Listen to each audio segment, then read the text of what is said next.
नमस्कार। आज हम लोग करेंगे रेलवे का 30 इम्पोर्टेंट क्वेश्चन जो कि आपके लिए जो है वेरी वेरी इम्पोर्टेंट हो जाएगा। तो दोस्तों आपको क्या करना है कि वीडियो को आप शुरू से अंत तक ज़रूर देखें और जिस क्वेश्चन का आंसर दोस्तों आपको मालूम है तो उस आंसर का आप कमेंट में जवाब भी दे सकते हैं। और लास्ट में आपको बताना है कि आपने जो है 30 क्वेश्चन में से आपने कितना अटेम्प्ट किया। ठीक है, अभी जितना भी क्वेश्चन जो है दोस्तों प्रीवियस ईयर क्वेश्चन में बार बार क्वेश्चन रिपीट हुआ है, वैसा ही क्वेश्चन को यहाँ पे शामिल किया गया है। तो इसलिए आपको जो है क्या हो सकता है कि वेरी वेरी ये इम्पोर्टेंट हो जाएगा। तो इसलिए आपको क्या करना है कि वीडियो को आप शुरू से अंत तक जरूर देखें। तो दोस्तों सबसे पहले आपके पास क्वेश्चन है, बताइए कि पानी का जो घनत्व होता है अधिकतम जो होता है कितने डिग्री सेल्सियस पे होता है। बताइए इसका सही जवाब जो है दोस्तों क्या हो जाएगा। तो दोस्तों आपको मालूम है कि पानी का जो घनत्व होता है वो 4 डिग्री सेल्सियस पर होता है, यानी कि ऑप्शन नंबर बी जो है आपका करेक्ट ऑप्शन हो जाएगा। अब अगला सवाल है, बताइए कि सर सीवी रमन को भौतिक का नोबेल पुरस्कार प्राप्त हुआ था। तो दोस्तों ये कब हुआ था बताइए, ये इनको कब मिला था नोबेल पुरस्कार। ये भी जो है आपके लिए वेरी वेरी इम्पोर्टेंट हो जाता है।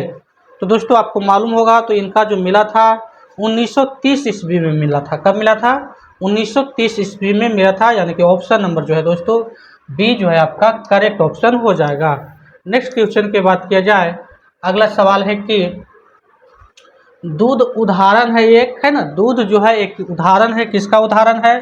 तो दोस्तों आपको मालूम है दूध जो उदाहरण है एक है, ये ऑप्शन नंबर सी जो है इसका करेक्ट हो जाएगा, यानी कि इमल्शन का उदाहरण है। किसका उदाहरण है? इमल्शन का उदाहरण है। ऑप्शन नंबर सी जो है आपका करेक्ट ऑप्शन हो जाएगा। 1 पिकोग्राम बराबर होता है दोस्तों, याद रखना है, ऐसा भी क्वेश्चन आपको पूछा जाएगा। तो 1 पिकोग्राम जो होता है वो 10 के पावर माइनस 12 ग्राम के बराबर होता है, यानी ऑप्शन नंबर सी जो है प्यारे दोस्तों आपका इसका सही हो जाएगा। आगे बताइए, अगला सवाल है कि स्टील की कठोरता प्रदान करने के लिए बढ़ाई जाती है।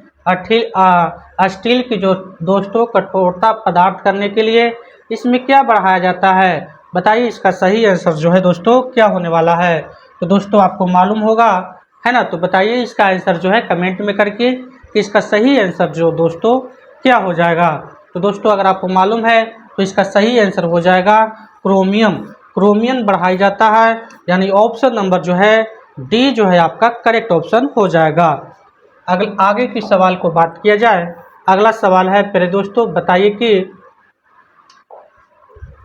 घरेलू एलपीजी सिलेंडर में दाब मापक नहीं प्रदान किए जाते हैं, क्यों नहीं किए जाते हैं, बताइए इसका सही आंसर क्या हो जाएगा। क्योंकि दोस्तों इसमें जो होता है क्या होता है, ये एलपीजी द्वारा चेक होता है।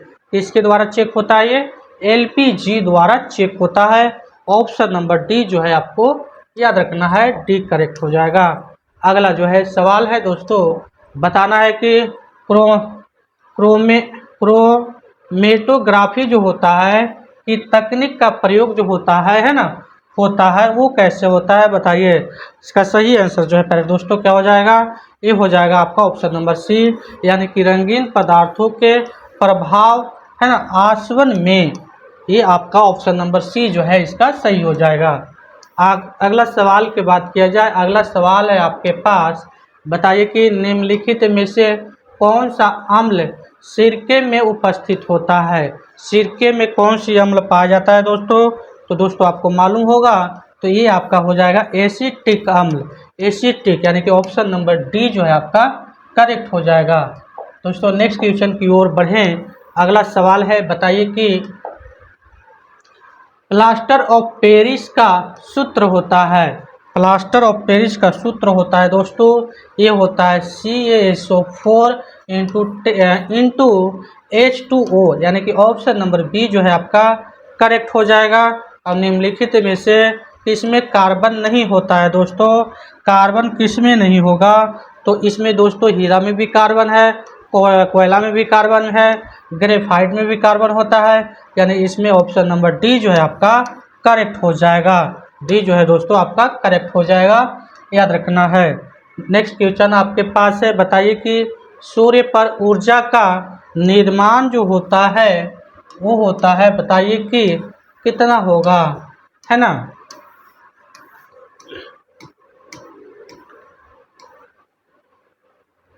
होता है किसके वजह से होता है, बताइए इसका आंसर क्या होने वाला है दोस्तों। तो ये होता है आपका नाभिकीय, है ना, नाभिकीय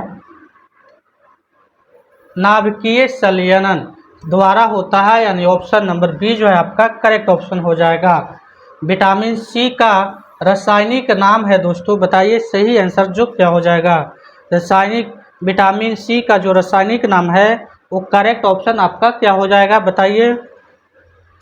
तो दोस्तों अगर आपको मालूम होगा तो ये जो है रासायनिक बी का जो है नाम है आपका, ये है एस्कॉर्बिक अम्ल नाम है, एस्कॉर्बिक अम्ल नाम है, यानी ऑप्शन नंबर जो है ए आपका करेक्ट ऑप्शन हो जाएगा।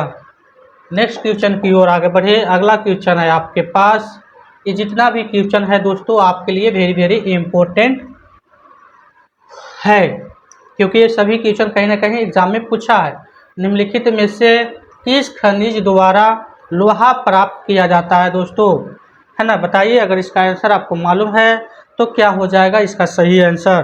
तो दोस्तों अगर आपको मालूम होगा तो हेमाटाइट जो है ये करेक्ट ऑप्शन हो जाएगा इसका आंसर। एक कार बैटरी में प्रयुक्त विद्युत अपघटन होता है दोस्तों, बताइए इसका सही आंसर जो क्या हो जाएगा। तो ये आपका हो जाएगा सल्फ्यूरिक अम्ल, यानी कि ऑप्शन नंबर बी जो है दोस्तों इसका सही हो जाएगा। नेक्स्ट क्वेश्चन की बात किया जाए, अगला सवाल है आपके पास कि यदि किसी ऐनक के लेंसों की शक्ति +2 है डायोप्टर हो तो इसकी फोकस दूरी जो है दोस्तों कितना हो जाएगा। फोकस दूरी दोस्तों कितना होगा, बताइए इसका सही आंसर जो है क्या होने वाला है दोस्तों। इसका सही आंसर जो है आप कमेंट में बताइए अगर मालूम है तो दोस्तों इसका हो जाएगा ये 50 सेंटीमीटर पे होगा, है ना। फोकस दूरी जो है कितना हो जाएगा, 50 सेंटीमीटर होगा। 100 वाट का बिजली का बल्ब यदि 10 घंटे जले तो बिजली का खर्च कितना होगा दोस्तों, कितना यूनिट लगेगा, बताइए इसका सही आंसर जो है दोस्तों कितना लगेगा। तो अगर 10 घंटा चले दोस्तों, है ना, तो 1 यूनिट लगेगा। 100 वाट का बिजली का बल्ब यदि 10 घंटे जले तो बिजली का खर्च जो होगा कितना होगा, तो 1 यूनिट होगा, यानी कि ऑप्शन नंबर जो है बी आपका करेक्ट ऑप्शन हो जाएगा। इस तरह का क्वेश्चन जो है आपको एग्जाम में देखने के लिए मिलेगा। बताइए नेक्स्ट क्वेश्चन है कि भारी पानी वह होता है, भारी पानी दोस्तों वह होता है, कौन होता है ना, जिसमें हाइड्रोजन का स्थान जो है आइसोटोप्स ले लेता है। कौन ले लेता है, आइसोटोप्स ले लेता है, जिसके वजह से पानी जो है भारी हो जाता है। नेक्स्ट क्वेश्चन की बात किया जाए, अगला सवाल है दोस्तों, बताना है आपके पास जो है अगला सवाल है कि ठंड के दिनों में लोहे के घुटकों और लकड़ी को प्रातः काल छुए तो लोहे का घुटक ठंडा लगता है, क्यों होता है ना, ऐसा जो है क्यों होता है, बताइए इसका सही आंसर दोस्तों क्या होने वाला है। क्यों होता है, क्योंकि लकड़ी की तुलना में लोहा उष्मा अच्छा चालक है ना, यानी ऑप्शन नंबर बी जो है दोस्तों करेक्ट ऑप्शन हो जाएगा इसका। नेक्स्ट क्वेश्चन की बात किया जाए, अगला सवाल है कि हवा में जिस गैस की मात्रा सबसे अधिक होती है वह जो होता है वो कौन सी गैस है, बताइए वो कौन सी दोस्तों गैस है ना, कौन सी गैस है, बताइए इसका सही आंसर जो है आपका क्या होने वाला है दोस्तों। इसका सही आंसर आप कमेंट में करके बताइए क्या हो जाएगा। तो दोस्तों आपको मालूम है कि ये जो आपका हो जाएगा नाइट्रोजन जो है दोस्तों आपका करेक्ट ऑप्शन हो जाएगा। सौर मंडल का सबसे बड़ा ग्रह जो है दोस्तों कौन है, सौर मंडल का सबसे बड़ा ग्रह बात किया जाए तो दोस्तों ये आपका बृहस्पति है दोस्तों। यहाँ से आपको क्वेश्चन एग्जाम में पूछा गया है, याद रखना है। दोस्तों नेक्स्ट क्वेश्चन की बात किया जाए, अगला सवाल है आपके पास कि बताइए कि सेल्सियस स्केल पर मानव शरीर का समान तापमान जो दोस्तों कितना होता है। तो ये आपका हो जाएगा 37 डिग्री सेल्सियस। 37 डिग्री सेल्सियस याद रखना है। परमाणु नाभिकीय के अवयव है दोस्तों, कौन सी अवयव है, तो दोस्तों याद रखना है प्रोटॉन और न्यूट्रॉन का, यानी ऑप्शन नंबर सी जो है दोस्तों आपका करेक्ट हो जाएगा। दोस्तों नेक्स्ट क्वेश्चन की ओर आगे बढ़ें। अगला क्वेश्चन आपके पास है, बताइए कि मच्छर भगाने वाली दवाइयों में सक्रिय रसायन है। मच्छर भगाने वाले है ना, मच्छर भगाने वाली दवाइयों में सक्रिय रसायन है दोस्तों, कौन कहलाएगा, तो ये दोस्तों एलिथ्रीन हो जाएगा। एलिथ्रीन यानी ऑप्शन नंबर ए जो है आपका सही हो जाएगा।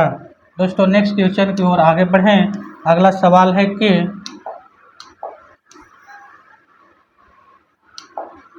किसी परमाणु नाभिकीय का आइसोटोप्स वह नाभिक है जिसमें जो होता है ना, जिसमें जो होता है, बताइए इसका सही आंसर जो है दोस्तों आपका क्या होने वाला है।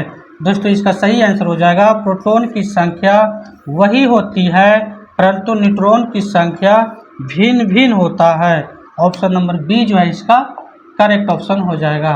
नेक्स्ट क्वेश्चन की ओर आगे बढ़े। अगला सवाल है आपका, बताना है कि 20 वर्ष की वायु में मानव शरीर में हड्डियों की संख्या होती है लगभग कितना होता है, बताइए। 20 वर्ष की वायु में मानव शरीर में हड्डियों की संख्या दोस्तों कितना हो जाती है। इसका सही आंसर जो दोस्तों है ना, कौन सा हो जाएगा, इनमें से कोई नहीं, यानी कि आपको मालूम है ना कितना होता है, तो इसमें से आपका कोई नहीं होगा, यानी ऑप्शन नंबर जो है पहले दोस्तों जो है आपका डी जो है आपका करेक्ट ऑप्शन हो जाएगा। अगला सवाल की ओर आगे बढ़ें। अगला सवाल है आपके पास कि स्त्रियों की तुलना में पुरुष वर्णवता से अधिक पीड़ित हो सकते हैं, क्यों हो सकते हैं, बताइए।